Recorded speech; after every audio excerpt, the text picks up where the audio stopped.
हमारे जीवन में कितनी बड़ी आवश्यकता है, हम इससे पूर्ण रूप में अवगत हैं। मैं राष्ट्रभाषा की लोकप्रियता को सामने रखते हुए अपने प्यारे मित्र मोहम्मद अलकमा चंपारण को आमंत्रित करता हूँ कि वो मंच पर उपस्थित होकर हिंदी भाषा में अपने बहुमूल्य विचारों को व्यक्त करें। नहमदुहु व नुसल्ली अला रसूलिल करीम, अम्मा बअद, फ़अऊज़ु बिल्लाहि मिनश शैतानिर रजीम, बिस्मिल्लाहिर रहमानिर रहीम। या अय्युहन्नासु कुलू मिम्मा फ़िल अर्दि हलालन तय्यिबन व ला तत्तबि'ू खुतुवातिश शैतान इन्नहु लकुम अदुव्वुम मुबीन। माननीय अतिथिगण एवं सभा में उपस्थित मेरे प्रिय सज्जनों, आज मैं आपके समक्ष ब्याज और घूस के विषय पर टिप्पणी करने के लिए उपस्थित हुआ हूँ। मित्रों, इस्लाम में ब्याज और घूस की मनाही कोई गुप्त चीज नहीं है, प्रत्येक व्यक्ति इससे परिचित है। अभी तो जो किसी मुस्लिम परिवार में जन्म लिया हो वो इतना अवश्य जानता है कि इस्लाम में ब्याज और घूस को अपवित्र या स्वीकृत करना और विक्रय को वैध मानना इस्लाम की दृष्टि में घोर अपराध है। बुखारी शरीफ में वर्णित है, ईश्वर के अंतिम दूत मोहम्मद सल्लल्लाहु अलैहि वसल्लम ने आदेश दिया, यअती अलन नासी ज़मानुन ला युबालिल मरअ मा अहदुन मिन हलाल अम मिनल हराम, कि मेरे अनुयायियों पर एक ऐसा समय भी आएगा जनसाधारण इस बात की कभी चिंता नहीं करेगी धन वैध रूप से अर्जित किया या अवैध रूप से। और ब्याज के बारे में वर्णित है, उमिरली सबऊन जुज़अन ऐसरुहा अन यनकिह रजुल उम्महु, ब्याज के 70 स्तर हैं, उनमें से सबसे हल्का स्तर यह है कि व्यक्ति अपने माँ के साथ दुष्कर्म करे। नाउज़ु बिल्लाह। जब किसी आबादी में सूद सेवन, दुराचार और दुष्कर्म का प्रचलन हो जाए तो ऐसे आबादी के जनमानस अपने ऊपर ईश्वर के प्रकोप को घोषित कर लेते हैं। मेरे आदरणीय महानुभावों एवं मित्रों, ऐसे तो भारत में विभिन्न प्रकार के अमान्य जीविकोपार्जन पाए जाते हैं और अनेक प्रकार से अमान्य जीविकोपार्जन हो रहा है। चोरी द्वारा, डकैती द्वारा, अपहरण द्वारा, माप तौल में कटौती करके निम्न कोटि के माल को उच्च कोटि का माल बतलाकर, लेकिन मेरी हकीर दृष्टि में सबसे जोखिम भरा जीविकोपार्जन वो है जो सूद ग्रहता और घूस उपभोग करता है, जिसने भारत गणराज्य को तबाह बर्बाद कर दिया। मुख्यमंत्री से लेकर आदेशपाल तक संपूर्ण रूप से घूसखोरी में संलिप्त है। न्याय चंद पैसों में बेचा जा रहा है, निर्दोष को दोषी और दोषियों को निर्दोष सिद्ध किया जा रहा है।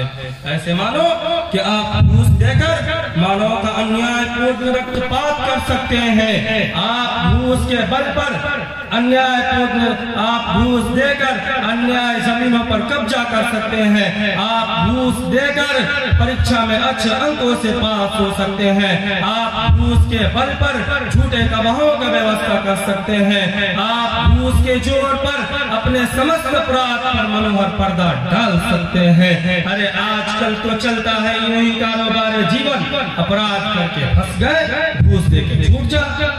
अर्थात दुनिया में प्रत्येक अपराध को घूस के बल पर किया जा सकता है।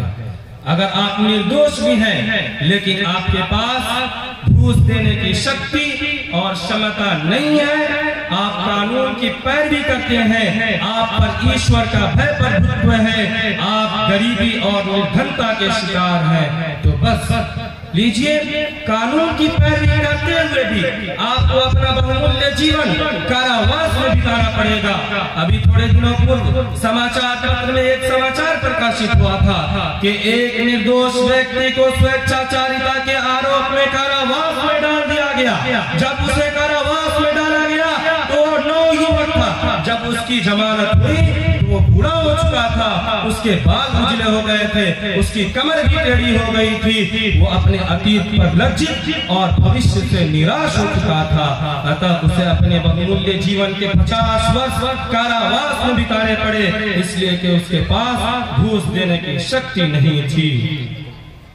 अरे घुसखोरों, फटकारो तुम्हारी जीवन पर, तुम्हारी कार्यशैली पर कि ना जाने तुमने कितने निर्दोष नौजवानों को और कितने नवयुवकों को तुमने अपने स्वेच्छाचार, अपने आप के लिए और अपने न जाने तुमने कितने नवयुवकों को अपने समक्ष अरे घुसखोरों फटकारो तुम्हारी जीवन पर, तुम्हारी कार्यशैली पर, कि न जाने तुमने कितने नौयुवकों के जीवन को नष्ट कर दिया, कितने घरों को उजाड़ दिया, कितने माताओं से उनके पुत्रों को छीन लिया, कितने बहनों से उनके भाइयों को बिछड़ा दिया, कितने पत्नियों से उनके पतियों को अलग कर दिया, केवल तुमने अपने स्वार्थ की पूर्ति के खातिर निर्दोष को अपराधी और अपराधियों को निर्दोष सिद्ध कर दिया। पापियों, तुमने भारत के संविधान के साथ विश्वासघात किया है। तुम भारत के बदतरीन शत्रु हो, तुम्हारा दोष क्षम्य है, तुम समाज के गंदे तत्व हो। तुमने केवल भारत के संविधान के साथ विश्वासघात नहीं किया है, बल्कि तुम आरोपियों का खून चूस रहे हो और ये कह रहे हो कि भारत में गरीबों को जीने का अधिकार नहीं है। अगर जीना चाहते हो तो घूस देकर नर्क रूपी हमारे पेट को भरना पड़ेगा।